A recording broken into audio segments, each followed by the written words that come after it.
Now we want to continue on and talk about molecular shape. Okay, so electron pair geometries were the idea of where are the lone pairs, where are the bonds, and how they arrange. And we know that it doesn't matter how many lone pairs of those number of groups, whether or not they're lone pairs or bonds. You know, if you have 4 electron groups, you get, say, a tetrahedral geometry. So we have these 4 molecules up here that are the same sort of orientation of all those different groups around that atom because they have the same number of electron groups. But when we start talking about molecular shape, these are no longer the same because we only care about atomic positions, not lone pairs. So diagnosing molecular shape is going to be sort of an algorithmic process, just like electron pair geometry. There we just counted total electron groups. We're just going to add the second piece of information as to whether or not there are lone pairs and how many lone pairs there are. So electron pair geometry, that would be this information in the table, what we had right here. And then what we want to talk about is this new information that is dealing with shape and impacts of shape, and we want to look at that. Okay, so when we're talking about electron pair geometry or molecular shapes, it's going to start with the same idea that electron pair geometry is of how many groups do you have. And so the lowest number of groups you can have on a central atom is 2. So you could have a central atom that has 2 outer atoms and 0 lone pairs. So for example, carbon dioxide, we can see the Lewis structure of carbon dioxide is written right here. And so if we count this, we would say the electron pair geometry is linear, right? Because it's 1 group, 2 groups. So we know how to do that. And so we can draw the shape. It's a nice linear arrangement around that carbon atom. If we look at the overall shape of the molecule, we still call that linear because the entire molecule is still linear. The reason why the electron pair geometry and the overall molecular shape are the same is because there are no lone pairs on the central atom. The whole point of shape is to talk about what are the locations of atoms. If there are only atoms bonded to that central atom, there's no lone pairs on it, then that arrangement of atoms is going to be the same as the arrangement of the electron pairs because there were no lone pairs to get in the way. So if you have a central atom with 2 outer atoms and 0 lone pairs, that whole molecule is now called linear. The electron pair geometry of the carbon atom is still linear, and then the shape of the whole molecule is also linear. All right, so what about when we go to a molecule with 3 groups? So we could have a situation where we have 3 outer atoms and 0 lone pairs. For example, CH2O. So I've got the molecule CH2O drawn right here. And so I've got the Lewis structure. If I were to count similarly, I would say 1, 2, 3. That has a trigonal planar electron pair geometry. And if we look at the overall shape of the molecule, it is still called a trigonal planar. The triangle of the outer atoms, right? Shape is all about atoms. And so we can see those outer atoms form a triangle. It's all flat, which is where the planar comes from. So any molecule where the central atom is bonded to 3 outer atoms and there are 0 lone pairs is called trigonal planar. Again, that lack of lone pairs on the central atom means that the name of the shape is the same as what the name of the electron pair geometry was. All right, so we can start to add some complication. When we have 3 groups, they don't all have to be bonds. We could have a situation where we have 2 outer atoms and 1 lone pair. For example, SO2. If we look at the SO2 molecule, you can see I have 1 group from the single bond to oxygen, 1 group from the lone pair, and 1 group, the bond to the double bond to oxygen. So we would call this a trigonal planar electron pair geometry, right? Because there are 3 groups. And so the overall shape of the molecule is going to look like this. We know we have that 120-degree bond angle. We know that the lone pair is taking up one of the spots up here, right? So that's the overall shape of the molecule. That lone pair takes up space. If we plot out a 3-dimensional representation of where the atoms are, here the red sphere would be the sulfur and the green spheres are the oxygens. And we can see that now the overall shape of this molecule is, if we only care about atoms, that lone pair doesn't show up, we don't still have a triangle. So we're describing the atoms, we call this shape bent. This is no longer a linear molecule like we saw previously. It's a bent molecule. That shape name is literally just describing that the molecule, the atoms, are in a bent line. If we step up to 4 groups, we can start in a similar place of having 4 outer atoms. That'd be CH4. We know what the structure of CH4 looks like. It has a carbon atom bonded to 4 hydrogens. There are 4 groups. We've arranged them to show the 3-dimensional representation, right? That dash is those bonds going into the board. The wedge, the bond is coming out. We call this tetrahedral. We know this is that characteristic 109.5 degrees for bond angles. There are no lone pairs on that central carbon atom, so the overall shape is tetrahedral. The idea of a tetrahedral shape comes from the fact that these hydrogen atoms, the outer atoms, are filling the points of what's called a tetrahedron. Tetrahedron is a shape where all the sides are equilateral triangles. So it's kind of similar to a pyramid with a triangle for a base. And so that tetra means 4, hedra means angle, so 4 angles. There are 4 hydrogen atoms pointing out to the 4 corners of that tetrahedron. This can be a harder shape to conceptualize since it is 3-dimensional, but it is really the idea is you're kind of filling those points. This orientation of tetrahedral corresponds to the maximum spreading between 4 groups in 3-dimensional space, right? So if you break the plane, you make that kind of 3-dimensional space, point out in those 4 opposite directions. And then here's a kind of a GIF of just showing an animation of what this shape is. It can be hard to imagine. Unfortunately, we can't work through like touching models or anything in this sort of remote setting, but you can kind of get a GIF. Hopefully this general idea. Also in the lab, you'll be playing around. You'll make a model like what you're seeing here, and you'll be able to kind of move it around and see the relative positions of atoms in a tetrahedral molecule.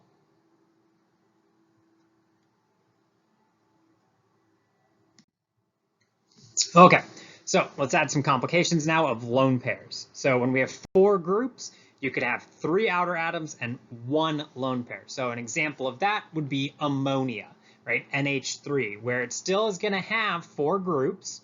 So it has a tetrahedral electron pair geometry where it is bond lone pair, and then we can see these bonds have the dashes and the wedges.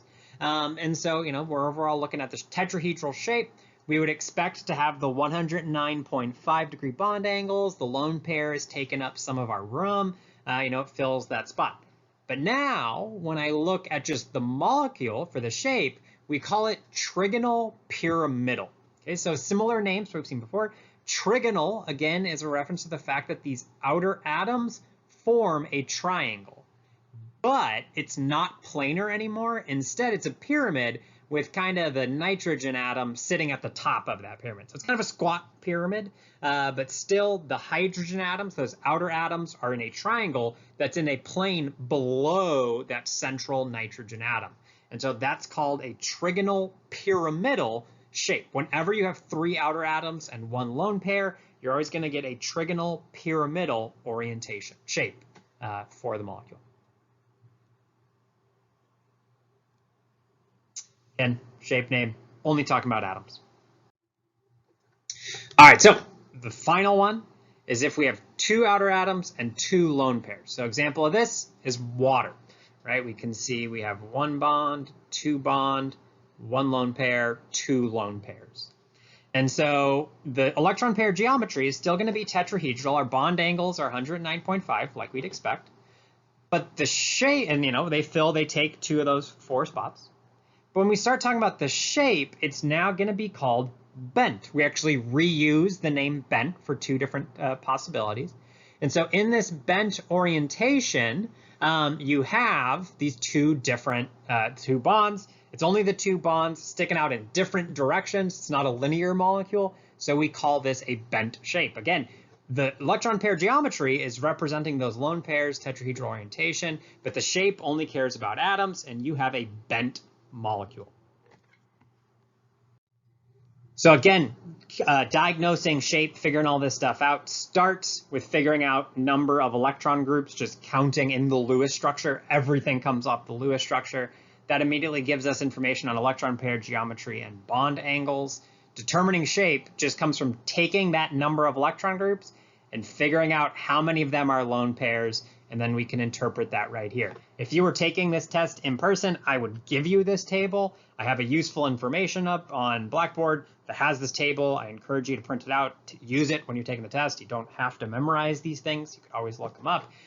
But this sort of shape diagnosis comes from counting electron groups and then counting lone pairs. All right, so to help us with this, let's do a couple of examples. We want to predict the molecular shapes of the following molecules. And this is really what we want to be able to do. Be given a molecular formula, and from that, come up with ideas about the shape and arrangement and all of that. So if we want to get there, the first step is always going to be draw the Lewis structure. Right? That's why we worked on drawing Lewis structures for a while, because now we're going to apply that to our shapes. That's our first step. And the reason why I'm going to draw that Lewis structure is we're going to count how many groups of electrons are around the central atom. How many lone pairs, how many outer atoms. Add those together. Right there, you have the arrangement. Right, boom, you have your arrangement information. Next, how many outer atoms versus lone pairs? You just counted them all. So just parse them out into the two different types. From that, you get shape, right? And usually we just count lone pairs, but you could count outer atoms. But usually the idea is how many lone pairs is what we use. And so with those kind of just comes a matter of interpreting the Lewis structure. So we'll start with NO3 minus nitrate. Here is the nitrate Lewis structure. And analyzing that, I can see right away that I have 3 bonds to outer atoms, right? 3 outer atoms, 3 oxygens. It doesn't matter that they're single bonds or double bonds. There's just 3 things I'm bonded to. So there are 3 directions that electrons point out from my central nitrogen.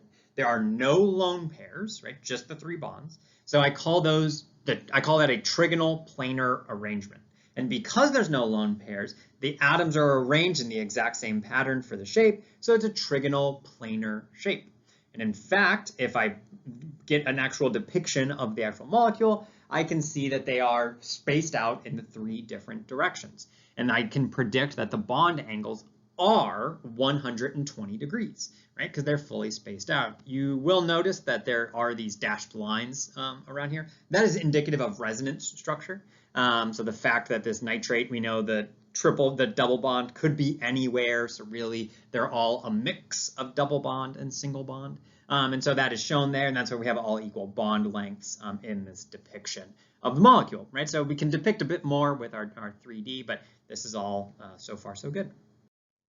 Okay, so CH2Cl2, methylene chloride. So I can see here I have this carbon atom in the middle, and then I want to look at what is on that carbon atom. And so I can see I have 4 outer atoms, and again, no lone pairs on the carbon. So that means there are 4 directions for electrons to stick out, and that corresponds to a tetrahedral arrangement. There are no lone pairs on my central carbon atom, so it is a tetrahedral shape. And if I plot out what this shape is, I can see that the chlorines basically are sticking out and the hydrogens are sticking out. If I want to draw a 3-dimensional Lewis structure, I have 2 single lines, then I have 1 wedge and 1 dash. I have that overall tetrahedral shape. And so I can see that these are a tetrahedral shape. My bond angles are approximately 109.5. Just like I saw with lone pairs, it's not going to be perfectly 109.5 because they're different atom type. Not necessarily going to balance all perfectly, but what we want to think about is just that kind of average number, 109.5. If it was an ideal position, everything would be 109.5, and they are very close in practice that it's not really worth it for most things to get more into it. But I have a tetrahedral shape because I'm bonded to 4 things, and I have 0 lone pairs on the central carbon atom. Phosphorus trichloride. I got the Lewis structure shown up here. If I take a look, again, I'm bonded to 3 things, right? 3 outer atoms, 3 chlorines, and there's a lone pair on the phosphorus, right? So that takes up some space. That is one of the things. So now when I say I'd have 3 outer atoms plus 1 lone pair on the phosphorus, so this would be 4 directions for electrons again, giving me a tetrahedral arrangement. But this time, because I have a lone pair, my shape is going to get a different name. And the different name is going to be Trigonal Pyramidal. So I know I could arrange it out. That lone pair is really sitting up here on top of the phosphorus, but I don't necessarily represent that or care about that for shape. Instead, all I care about for shape is the fact that I have this pyramid, basically where, you know, phosphorus is at the top, and then the chlorines are then at that triangle bottom or a trigonal bottom. I can see that's kind of sitting right there. And again, I'm going to have lone bond angles right around 109.5, but for this one, I know they are going to be less. I know for a fact they're going to be less than 109.5 because that lone pair takes up some extra space on top of that phosphorus. So it kind of pushes those chlorines down a little bit, not too much, but a little bit, that they're a little bit lower than 109.5 for the bond angles. SCN minus is thiocyanate ion. So this is actually one of the major structure problem we did last week, but SCN minus. So I got double bonds from carbon to the sulfur and the nitrogen, and that's it, right? So the carbon is bonded to two things here, two different atom types here. And so I have that. I can see, you can take a look at that, and there's no lone pairs. So there's just two directions for electrons, giving me a linear arrangement. And again, the lack of electrons on that carbon make this a linear shape.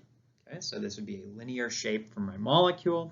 If I get a depiction of the structure, the sulfur is yellow, carbon's black, and that nitrogen is blue. They are three atoms in a row. And so that is just a straight line, giving it a linear shape. The bond angle, right, is this bond angle between those is 180 degrees. They are perfectly opposite of each other, pointing in those fully opposite directions. That's about as far apart as two things can get in space.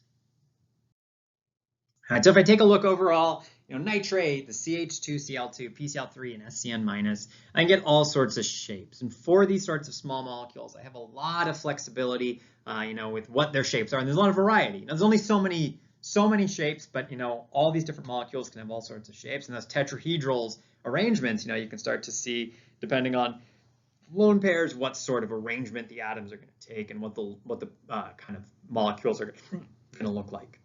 And again, you will make some of these shapes. Really encourage you to take some time, kind of look at those molecules and get a really kind of a good hold on what a tetrahedral shape is or a trigonal planar shape and those sorts of ideas.